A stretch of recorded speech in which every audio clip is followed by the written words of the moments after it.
cloud recording.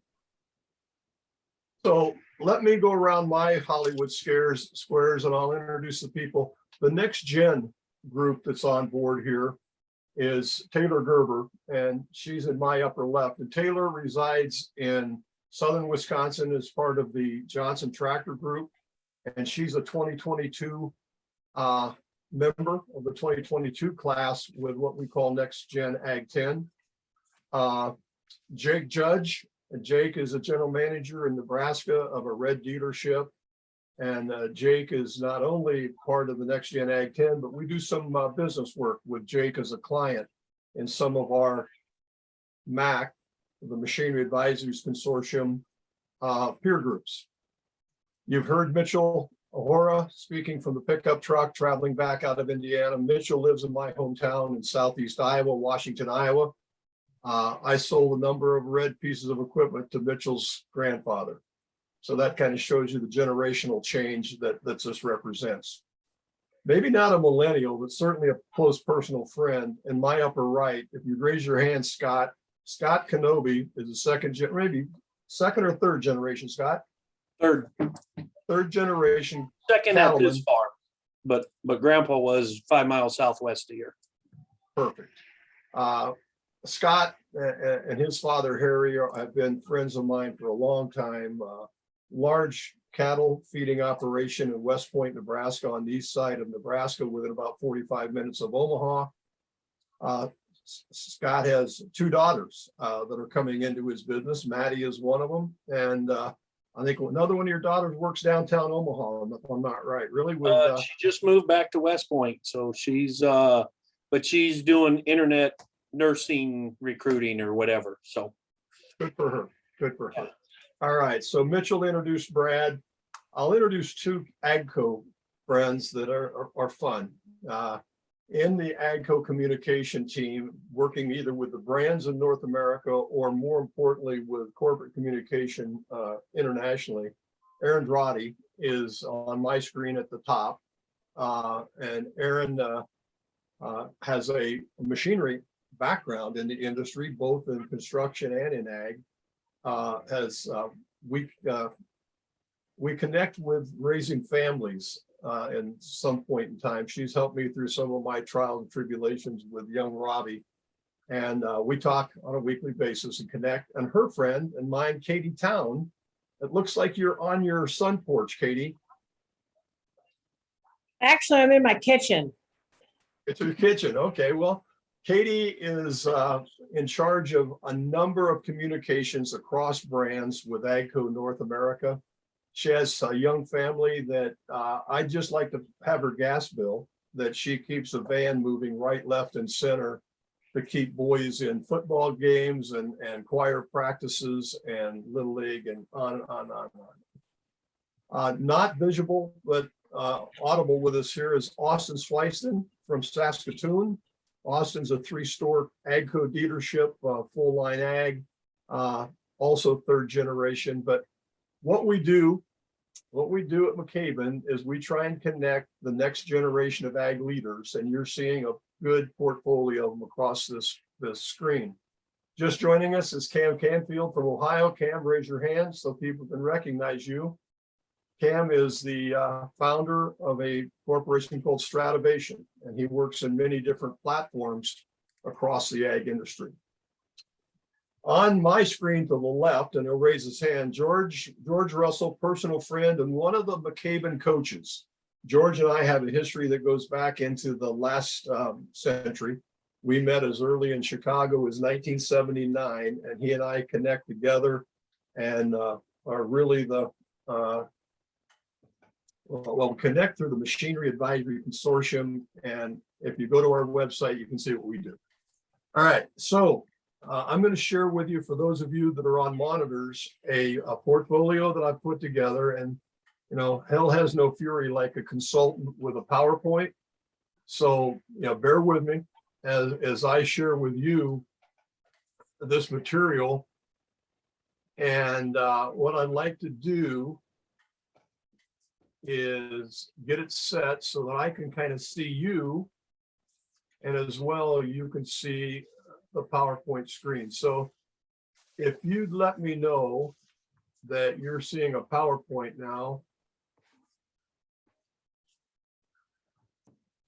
I'll flip screens a little bit so you've got the good display and I've got. All right, so do you see a MACKAYBEN cover screen now? Perfect. All right, team, good. What I'm going to do is I'm going to try and unpack what I've read and what I've viewed about this IRA, or the Inflation Reduction Act, and more importantly, how it's going to impact the farm bill that will be developed in 2023. So what I'm going to start with is these numbers.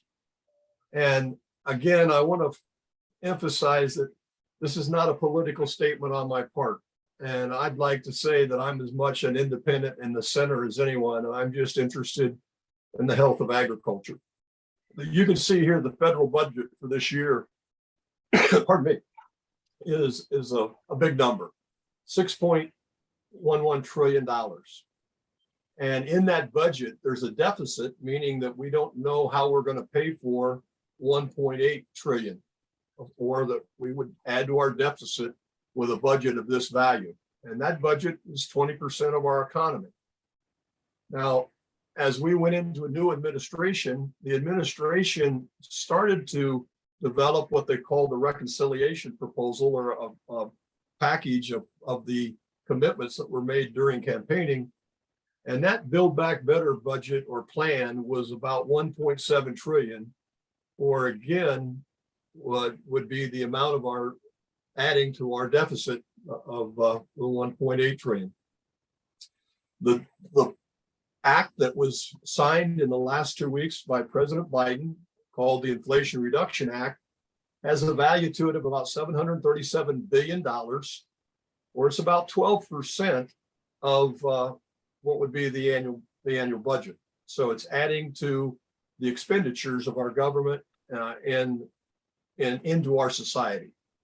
The ag portion of the IRA is about 43 billion, or 6% of that IRA, or the Inflation Reduction Act, is directed towards our communities and agriculture.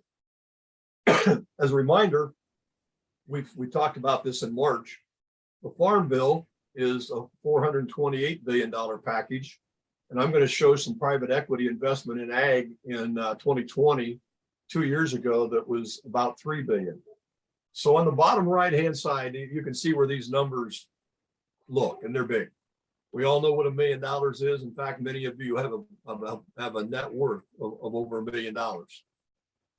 737 billion would be a large number on top of that growth.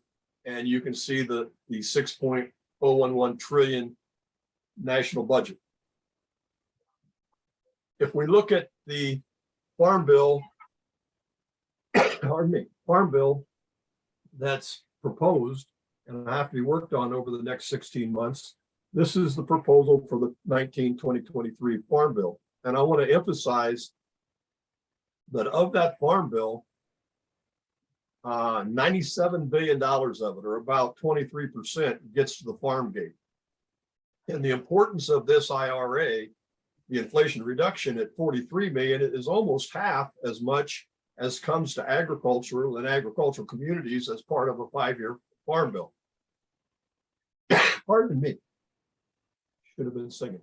So I'm trying to put in perspective, and we looked at this particular graph, and good information about the Farm Bill comes from the National Sustainable Agricultural Coalition. There's a short 4-minute video there, and we looked at this in March, but a lot of the information that I unpacked in March came from that website. Now, as we get ready for this discussion, I ask you to take a read at this article by Sarah Wyatt. Sarah is the chief editor of AgriPulse, and we all know Jason Lutz is one of our members, is the sales manager for AgriPulse. But Sarah wrote a nice article for the Western Producer, and very granular, down into the very specific dollars where this money would be spent at the farm gate. Then I also ask you to read this article about the 6-way islands would benefit from the IRA, the Inflation Reduction. And then there's a video also from AgriPulse, and these videos come out on a weekly basis every Friday, and they're short, 25 to 30 minutes. This was an excellent one on the 12th that dealt with an interview from AgriPulse on Rodney Davis, the Republican congressman from Illinois. And usually they bring in a panelist. It's very, very good in explaining the background of the bill. Just in the last hours, our colleague Cam has brought to my attention this article. Let me let somebody in here a minute. Coach Christy Stearns joining us. So in this article, Cam has found a similar, how this IRA would be a benefit to Ohioans. And you can see the quote here from, again, President Biden, and it's historic. And there are historic elements of this bill that are going to make a difference for those of us who live in an agricultural environment. So here's the benefits of the $737 billion bill. You can see the 8 benefits to the left: Medicare benefits, energy bills, historic climate investment, and that deals with agriculture. Health costs will be lowered, manufacturing jobs will be increased. A lot of that has to do with electrification. Investments for disadvantaged communities that will close tax loopholes. There are going to be some corporations that pay a tax that haven't paid taxes in the past. I will debunk the 87,000 IRS agents in some of the news that's created. I've seen a number much, much less, but in the last decade, we've lost 1,700 IRS agents through retirement and job change. And then lastly, protection for families and small businesses. So this pie opens up the 5 big areas of the act: energy security, the Affordable Care Act extension, the agricultural and environmental piece, I said was 6% of it. There was a drought resiliency, as we've seen the forest fires that are taking over our western mountain states. Then notice that 300 billion of the 735 billion is to go to deficit reduction. So if we added 1.8 billion to the deficit in the budget, this is going to clear away 300,000 of that as part of the Inflation Reduction. And every politician has an element of the bill that they need to sell to their constituents. And to many people, deficit reduction has a resonance to it. The components that hit agriculture, as I remember, that the Farm Bill has a $97 billion provision for agriculture in segments of conservation, insurance, and security. Here you can see that about $20 billion of this bill goes for conservation, 13 for rural development, 6 for farm loan borrower assistance, and then 3 for forestry programs. And those are the farm elements of the act. More specifically, if you look at what's in the IRA for ag communities, there's solar energy, and it extends tax credits for solar energy.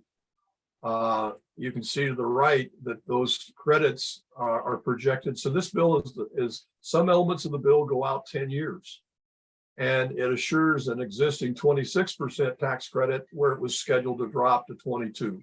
So there's a solar energy component. Scott. Electric vehicles, a tax credit for those who buy new electric vehicles, and a tax credit either in dollars or percent for those that buy a used electric vehicle. But again, it's not any electric vehicle. There's 31 vehicles that are identified. It's more towards the mid to, I don't know, Aaron, I don't know that you'd find the 150 Ford Lightning on the list. Oh, I would be surprised. But there are eligible vehicles included. And then lastly, conservation. And this is where Mitch and Brad will come in with their knowledge. In Iowa, only 60% of those who applied for environmental programs, the environmental incentives program, were afforded acceptance. This is going to open up more opportunity for conservation agriculture. You can see that I know that, again, Brad and Mitch are very, very involved with cover crop and what it does to the benefits of soil.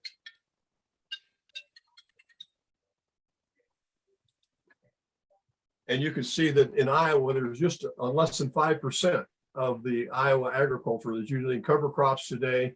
And there's a great benefit to keeping a root in the ground and the soil recovery that comes from that. So that's the portion that's under precision agriculture, or probably conservation agriculture. The next three pieces are ethanol. A heavy investment in ethanol. Whenever you invest in ethanol across the Corn Belt, you're investing in agriculture. And there's a note here that today 4 out of 5 gas stations across Iowa do not have E85 capacity or capability. And this is going to extend credits for those service stations and fuel stations that convert and have the capacity for an E85 fuels capability. Energy. More energy assistance for those in the homes that are buying more energy efficient appliances. In this case, it reads that it extends the limit of both the lifetime limit, the annual limit, so that those that are replacing appliances, and it removes that cap so it can cover electric appliances in the homes. And then lastly, carbon sequestration. And we've all known of the corporations that are extending opportunities to producers to improve carbon sequestration. You can see that it's increasing. And this is the energy, climate, environmental portions that extends the bill. There are grasslands. You see Nebraska is involved here. Scott, I don't know if the Kenobi family and your ranch lands are signed up for any of the grassland CRP, but the CRP does just not cover just the Corn Belt. You can see the number of acres in the grid on the bottom right, where the enrollment is up to 20,000 acres, and then those up to 50,000 acres, 35,000 acres, 135, et cetera. So you can tell by the density of the color on the map, the states that gain this benefit. And then in this clip in, you can see that the payments here, I'll move away so I can read more of it. You know, the benefits here of the CRP are to participants where they can go up to 75% grazing. So it's a little less restrictive CRP requirement on grasslands compared to what it might be in a Corn Belt environment. So there's more flexibility in the conservation signups. All right, a quote from Chuck Connor, and I know some of you have met Chuck Connor personally. Chuck is as shown here, is the president and CEO of the Farmers Cooperatives, and you can read his quote. And a term we're going to hear exhaustively over the next development of the Farm Bill is climate smart agriculture. We've heard of regenerative agriculture, we've heard of conservation agriculture, but climate smart agriculture is going to be a broad term that deals with all farming and forestry practices. And you can see that Chuck is an advocate and very much supportive of what he sees in this Farm Bill, or pardon me, in this IRA. So now I need to turn our attention to how we pay for this, all right? And if we're going to pay for a $737 billion bill, where's the income going to come to pay for it? And you can see around this pie chart in the upper right that over 25% of it is going to come from a change in the corporate minimum federal tax. We're going to have savings from prescription drugs. There's going to be IRS enforcement, limits on the stock buybacks by corporations, which is one of their escapes, or one of the ways that they avoid tax expenditure, and then loss limitation extensions for 52 billion of it. So those are the paybacks. And if you look at the right, I cut in a comment as well that I found from an article. We've heard the 87,000 IRS agents. Well, that would double the size of the IRS agency. A more practical term, you can see that they're talking about the hiring or adding 2,500, and as part of the $40 billion package, and it's going to start to replace the 17,000 IRS agents that have been lost in the past decade. So again, it pays to consider what you've seen or what you've read, and to do a little more digging, a little more understanding, so that you're not listening to one side of the aisle over the other. All right. We've heard also that there's a number of companies, large corporations, that do not pay a corporate federal income tax. And here's 10 examples. And you probably, many of you do business with these 10 examples. You can see I've used 2019 because those were the accurate records. I'll call it pre-COVID, because a lot of change has happened with corporations since then. But you can see on the left-hand side, Delta, McKesson, Honeywell, Deere, FedEx. Delta, their profit in 2019 was 4.7 billion. McKesson, 900 million. Honeywell, 6.1. Starbucks, Dow, Oxy, EOG, and Netflix. So those are 10. Those are 10 of the 15 highest profitable companies that pay no federal tax. This next, a little tougher to read, but here's the 5 tallest companies with profits that pay no tax. So what I've done here, and I've taken, you can see the source. If you want to check these numbers, you can go to that same industry source. The top 15 companies with no federal income tax. Chevron has a profit of 2.9 billion. Prudential 4.3, GM 6.7. You can read the green line. And then there's a line for their assets, the number of employees, the outstanding shares, and then if they pay a dividend.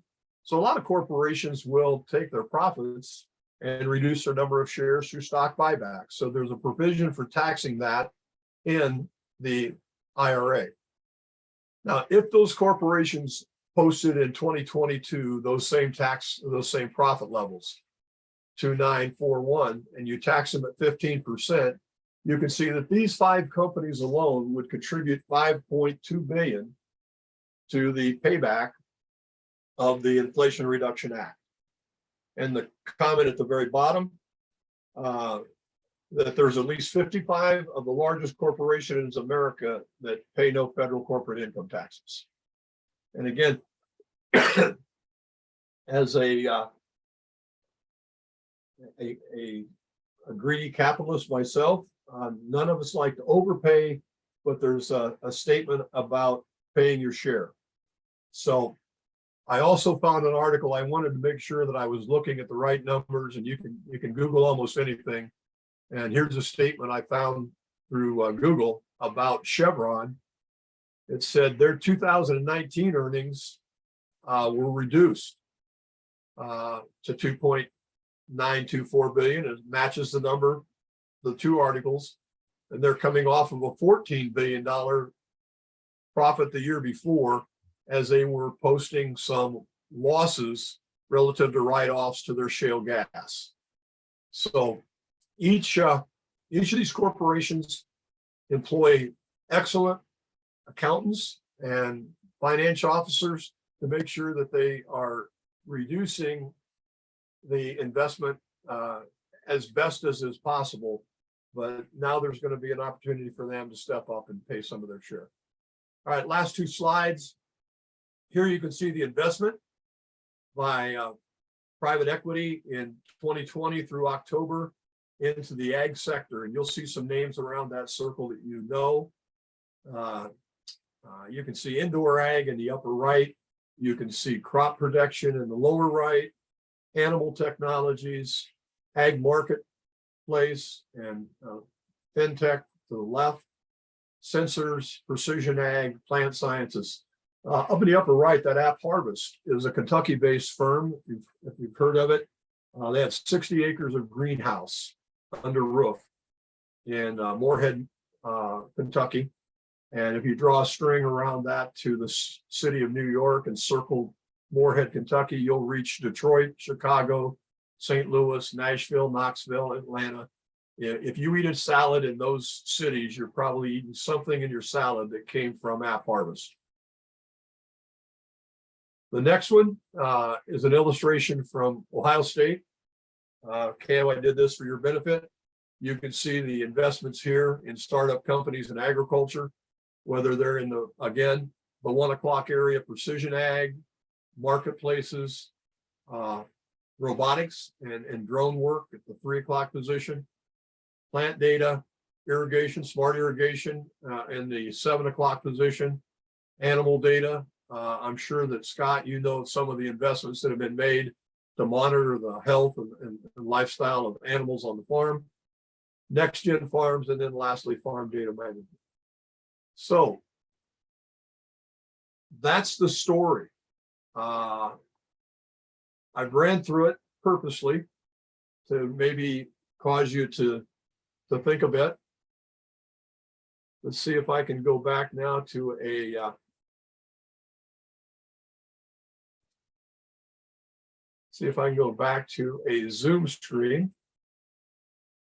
There we go. All right.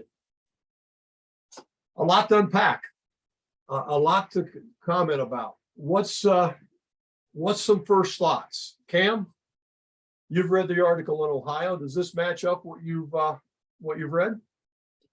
It does. It definitely lines up. And I think there's a lot of opportunity for the industry in this. I think my first thought was, how dare you ask who pays for this? I mean, like, we don't have to do that here. We'll just keep running the deficit up into perpetuity. So I appreciated you digging into a lot of that. But no, I think there's a tremendous amount of opportunity. To your point around regenerative ag and the nomenclature that people hook onto, it'll be interesting to see how long those phrases stick around and what it morphs to next. But I think we all generally agree on what those mean, and it's clear where this administration is putting their effort towards those things. Scott is someone who has to pay some of this regulatory overhead and probably pay your fair share of both Nebraska and I know Nebraska farmland is some of the highest tax farmland in the nation. What's some of your comments and what you're reading coming from the cattlemen? You have to come off. You're muted. There we go. Can you hear me now? Perfect. Haven't read a lot into it, but it scares us in a sense, because the more regulations it is, it's just gonna put more restrictions on our business and some of that stuff. So we're a little worried about that. It scares me they're putting that much money into climate change or whatever. I don't know where that comes down the pike down the road, you know. Well, one of the things I wanted to point out was the proportionality. The fact that we're looking at $97 billion in a 5-year farm bill, and here in IRA, you know, oftentimes we just think, well, you know, that's for urban business or that's for an urban society. But I think, and certainly as we head to the polls this October, November, your constituents or your congresspeople, your senators and congressmen are going to come to you and say, listen, there's advantages here for Main Street. You know, there's advantages here for West Point, Nebraska. There's advantages here for Washington, Iowa. And it's incumbent upon our society to recognize them and take advantage of it. There's benefits here for underadvantaged farmers, and you can define that however you want to, but maybe people who have been taken advantage of and didn't get their fair share of insurance protection or crop protection, whatever it may be. And I think, but I've stepped back from this after I did my study, Scott, and said, you know, this is our government at work. You know, this is what we pay taxes to. You know, it's a redistribution of wealth, but is it redistributing it in the most positive manner for society? All right, one of you millennials, Taylor, have you given much thought to this or looked at it? Have you talked in your boardroom about how it could impact your customer?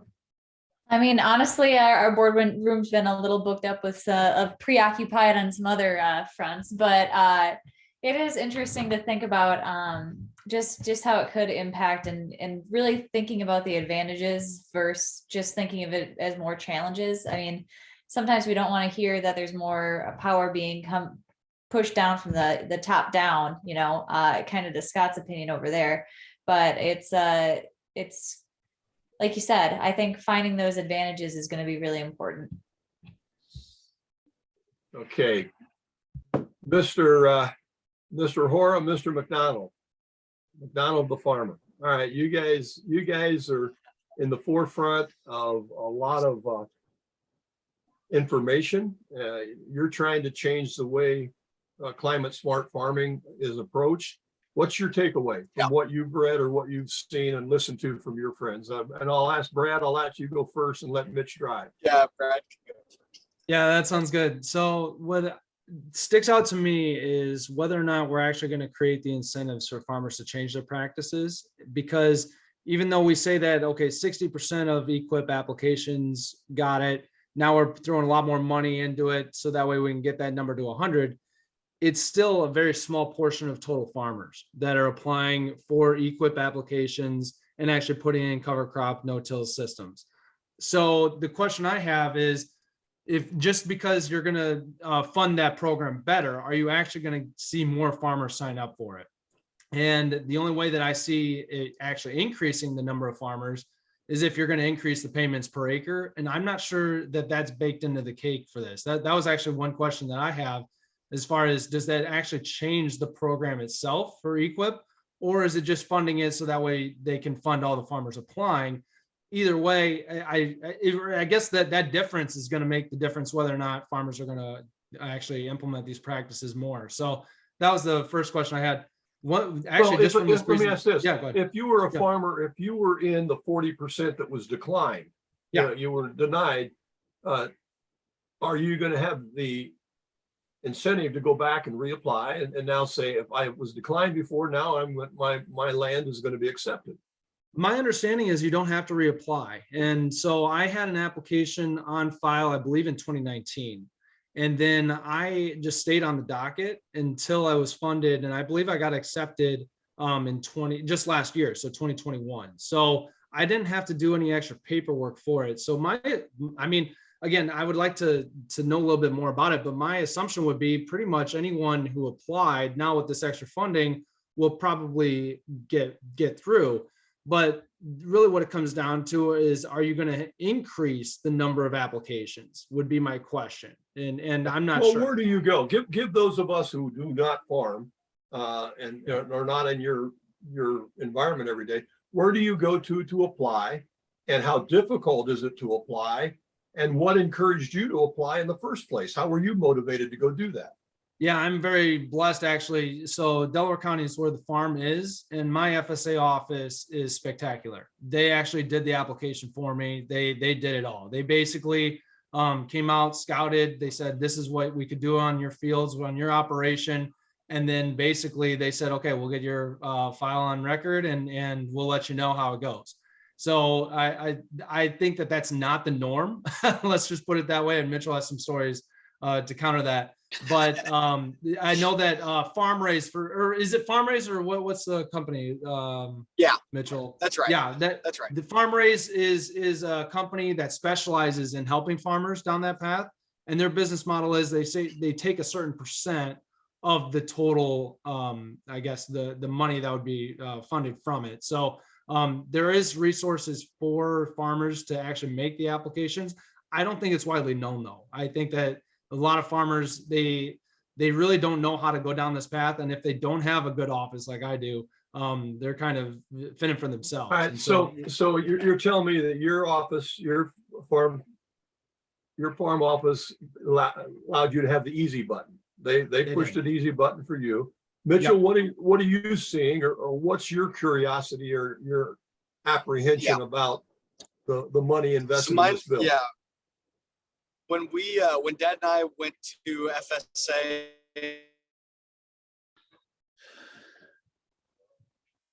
federal dollars through E-Equip or CSP, we were handed a big old packet of stuff, and they basically said, here, like, this is what there is, and figure it out. And there was zero follow-up, there was zero follow-through, and complete opposite experience to what Brad had.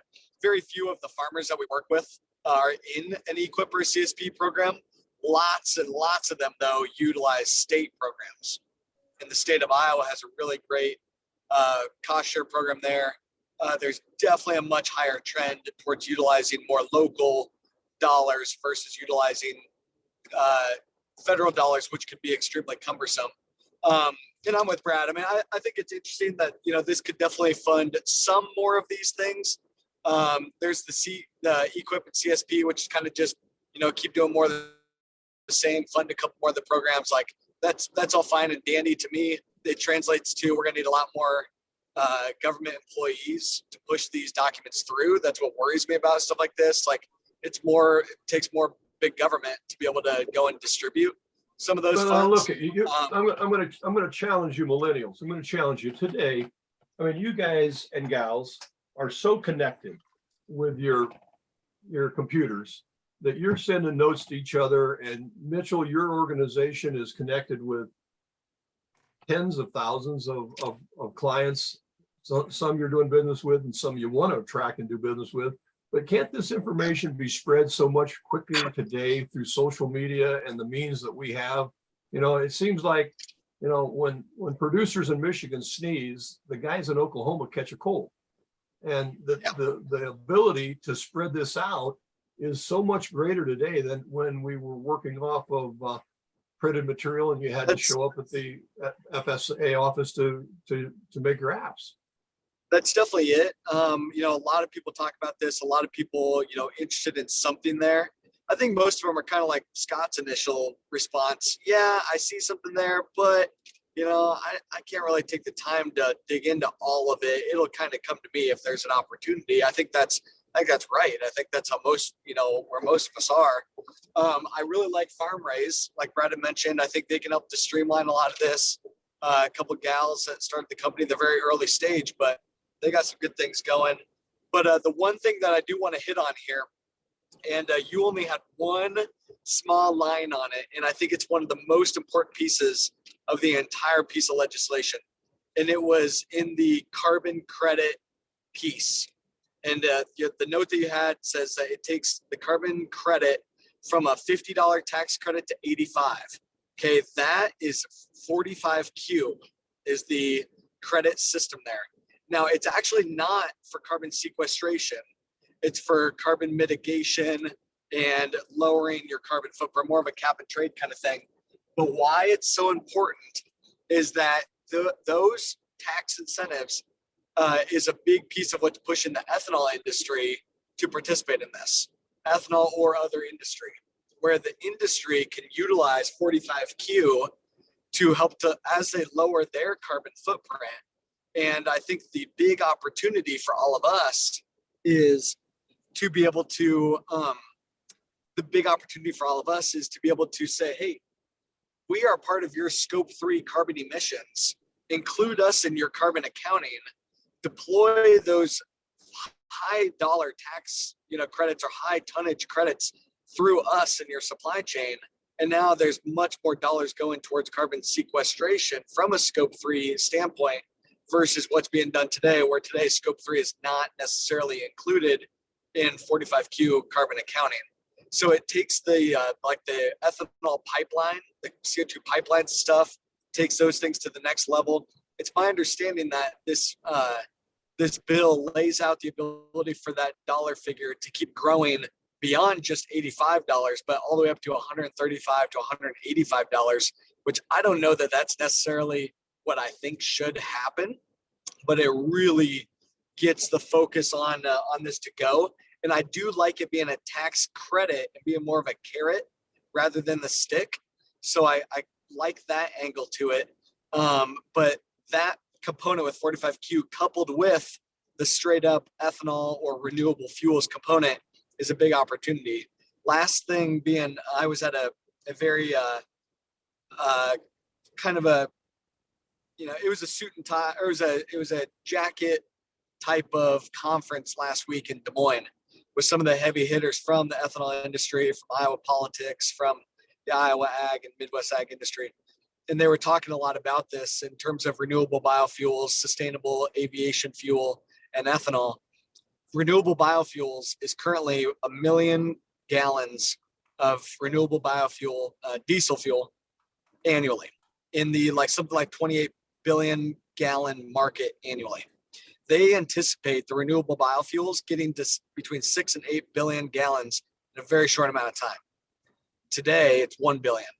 There's some big opportunity for the soybean market to be able to play in on that, utilize some of these credits, but also showcase agriculture's ability to reduce our carbon footprint driven by 45Q or other free market cap and trade type programs or what have you. That to me is actually the most interesting component of this entire bill. All right, I got a couple comments. The first one is Coach Russell has put in the chat box a connectivity or a link to explanation of 45Q. For those of you who read or watch this later, access that and do some more research. And the reason to justify myself, Mitch, for why that only got a one-liner is I understood little about it, and it was controversial coming out of the Iowa article. And yes, it did pay for pipeline development to move carbon gases out of those ethanol facilities into a direction. And it seemed to be somewhat contentious as the ethanol industry competing with the EV or electronic vehicle industry. So there was equal dissension in the article as to whether or not that was a good aspect or not. So go back and read that. I just see it as you'll see some of those remarks. I definitely see it as a it helps the ethanol and helps our renewable fuels industry continue to play longer. And I mean, I've got a hybrid vehicle. I mean, and see what the current status of electric vehicles is. And I've never charged that vehicle anywhere besides at my house, because there isn't anywhere for me to charge that vehicle besides at my house. And it currently only goes 25 miles on electricity only. So it seems like we're a long way away. I know there's some major dollars going towards those charging stations and whatnot as well. But I do think that maintaining the ability for, renewable fuels, low carbon fuels, I think that's a good way to continue to have a new alternative for the industry. All right, let me pivot, Scott. Scott, I see you want to make a remark. Scott? Back to Brad and Mitchell, we deal with 3 different ASCS office. One is fantastic, one's okay, and one's miserable. The next thing, as some of the CSP programs in this come around, especially on our farm ground, with rent going up, they've got to start increasing their dollars per acre tremendously. Yeah. And now they're going to more pollinators it's not grassland anymore, it's weeds. There's some in a drought area that they got permission to go cut their CRP, and it's weeds. You can't spray it. It's good for nothing, So, I mean, there are those things that we got to spray ours CRP and replant it to pollinators next spring. And on your ranch land out west, Scott, do you have any of that enrolled in the grasslands program? We do not set aside any acres. I use CSP on different things with controlling trees, burns, stuff like that, all to increase the value of the land down the road. And that disqualifies you from CRP work when you do that? No, the CRP over here in West Point, we've got 40 some acres put in, and our neighbors got 40 some acres, and they have been so difficult to work with.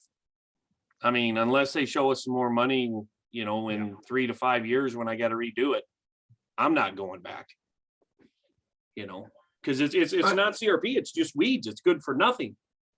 So how about listening? How do you, as big producers, feel you have access to your Congress people and your senators to express yourselves, and do they listen? Because I know that, we made a comment, both the Iowa senators are on their senatorial agricultural committee.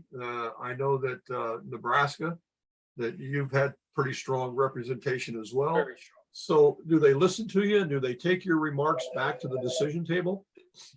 Probably haven't talked to them enough on it. This whole process with these pollinators started 2 months ago, and it's not as easy, and you go to their office and it's their way or no way. I mean, and it's very frustrating on our part. Another play, I wonder the replenishment of personnel and how we bring new personnel into those positions that are forward thinking and listen well to the changes that are happening in agriculture. It's difficult to keep up. There's no question about it. You have to be on top of the science, and I know that Brad and Mitchell are. Cam, I'm going to give you a couple minutes to explain what you've been doing with your firm and the research that you've been doing in the fertilization and in your markets. Yeah, no, I appreciate that. One quick shameless plug for another one of our clients. If you don't feel like your politicians are listening to you enough, get involved with your farm bureaus. They still have the ear of many of your legislators. But sans that, our firm's Stranovation Group is leading an effort in the biological space to help elevate farmers' voices to those in the market. We found that unless they're done behind closed doors for the most part, a lot of these retailers, manufacturers aren't really listening to the farmers and the problems they're having. And so we thought we'd be the firm that did that. So we partnered with the Fertilizer Institute, the Ag Retailers Association, and another group out of DC. And we're leading kind of an industry consortium. We've got 5 publicly announced partners. We'll announce another 4 here this week. And it's a mix of qualitative and quantitative research that is trying to better understand farmers' perceptions of biologicals, biofertilizers, biopesticides, all that good stuff, how they think about them, how they use them, how they judge and rate them on success and failure. And why this all ties in, obviously, is some of these tools are utilized in this carbon sequestration and other these discussions, whether that's replacing some of your other crop inputs or using softer chem. So we are finding ourselves right in the middle of this discussion, largely from a listening and data perspective. We are pro all science, I would say, but I certainly think in a time of great turmoil, your ability to listen and adapt are critical, and that's the role we're trying to find ourselves in. Were you with Meristem this last week? Did you participate in the Meristem event? Very heavily, yes. We led all the design work again this year, and actually led most of the conference, AV and tech and all that fun stuff. So yes, I was drowning for a bit, but it was fun. All right, Austin, we don't want to eliminate Canada from our thought processes here. We see you come on the View. Have you heard most of this discussion? Honestly, I haven't. I've been kind of in and out here loading trucks. I caught a little bit, but. Are you in the middle of the canola harvest? We're combining. Oh, I tried to switch it. We're combining wheat right now. And there's, okay. I don't know if you can see that. We can see black combines running across the horizon, right? Yeah, so just busy with that, getting ready for some demos. Great for you. George, you've been very patient, very studious here. Is there any comment that you want to make to this dialogue or what we're discussing here across the climate? Yeah, you both go back to the IRA and the IRS, and it's interesting. It's one letter off, but if the digital age right now, if you look at what our current IRS has, it's amazing how much is still manual in that whole area. So a lot of that money that you were talking about before is actually to get not to the second machine age, but just to get digital. So that's where a lot of that is going, is digitization of that whole process. But I think this is wonderful, this discussion that, and I'm learning a lot from the discussion here. So I don't have anything more to add, except it's wonderful, the collective wisdom of the group here, looking at things from a different perspective. I'm learning a lot, and thank you. All right, Christy, you've been pretty quiet. I see you're on with us. Introduce yourself to the group. Everybody here but Aaron knows you, so introduce yourself to Aaron Drotti, if you would. I know Aaron. I know Aaron very well, but I'm Christy Stern.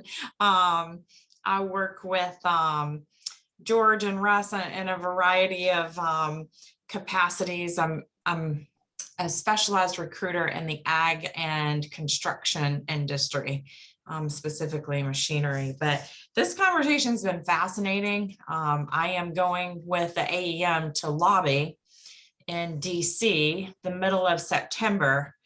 So I love hearing your voices because I'm not a farmer. Just to carry forward some of the things that you guys are talking about and learning a little bit more about this is great. I was going to ask to those of you that do farm, there are all these programs and whatnot, but I also know as of now, like Bill Gates is the largest private farm owner in the US. And I'm also thinking I need a new accountant because I pay more taxes than Chevron. Like there's something wrong with that. But, does Microsoft pay taxes? Is he involved in any of these programs? Does it bother you as a farmer that he's buying up so much land? I'm just curious. I think that's being tossed to you, Mitchell and Brad. I mean, a couple different things. I mean, number one, it's back and forth always that it's capitalism. He's got a lot of money and he can do what he wants with it, and that's the way it is. Number two, I say that living in Iowa, where there's protections against out-of-state land ownership of farmland, there's plenty of loopholes, and he owns land in Iowa, but it's not near as easy for him to do it. So that limits capitalism, and with good intent, but it does, it's not fully free market. Besides those that live in Iowa and are qualified to be able to directly just buy whatever they want. I don't know if he's able to participate in all these things. It's my understanding, that more and more institutional land ownership is gonna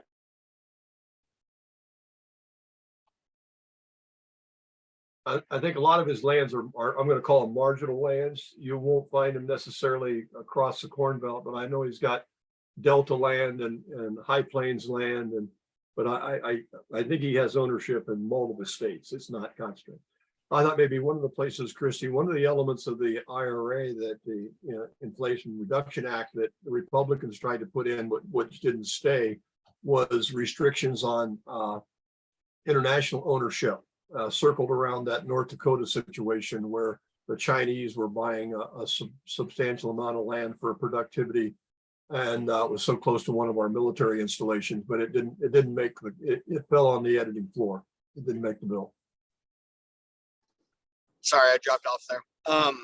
Yeah, I mean, that kind of ownership, whether it be overseas or institutional ownership or large investor ownership, I mean, it's going to continue to be a thing. I mean, it's just inevitable in my eyes. Some of it being, that sure, maybe he could get some credits off it, but I think it's more so they just look at ag land as being a pretty stable asset that has continued to appreciate value, and it's just a way to diversify their portfolio.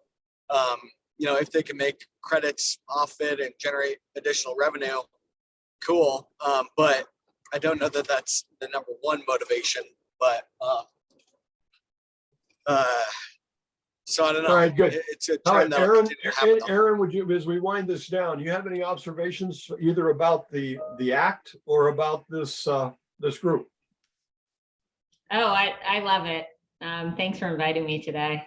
I like to hear the different perspectives. I was excited to get on here. Like I told you, I haven't had a chance to dive into this. So I wanted to learn more about it, especially going to Farm Progress next week. Wanted to wanted to be ready with our talking points. So I think it's definitely very, very different perspectives from the group. And there's a lot to uncover. So I think in the days and weeks to come, we'll see more come out of it.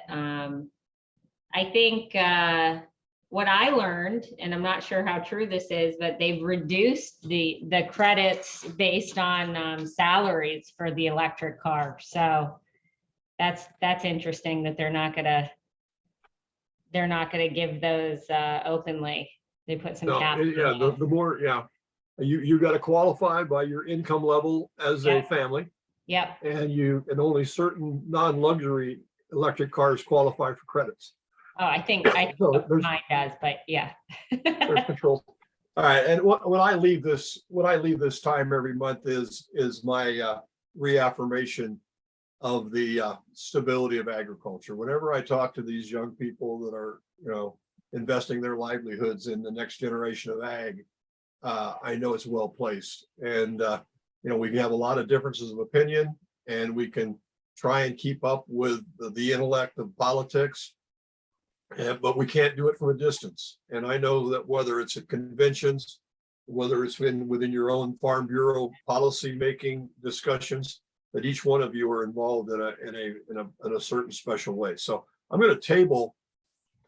I had your community service activities that you're involved in, but we're at the top of the hour. I'm going to table that this month.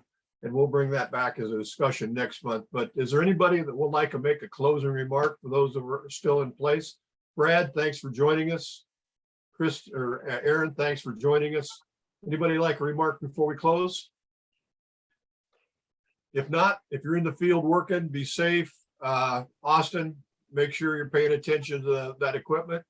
And I'll attach this video along with the readings and the videos from the sources that I use to create this. But bounce any questions back to me. I'll be more than happy to do some research. And for those of you who will be at the big farm show next week in Boone, Iowa, I'm sure there'll be a lot of conversation about this, and you might even be able to see a Politico or two walking the aisles of the Farm Progress Show. All right. All right. Enjoy the balance of your August and be safe for your harvest. Take care, y'all. Thank Thanks, you. guys. Thank you. See everyone.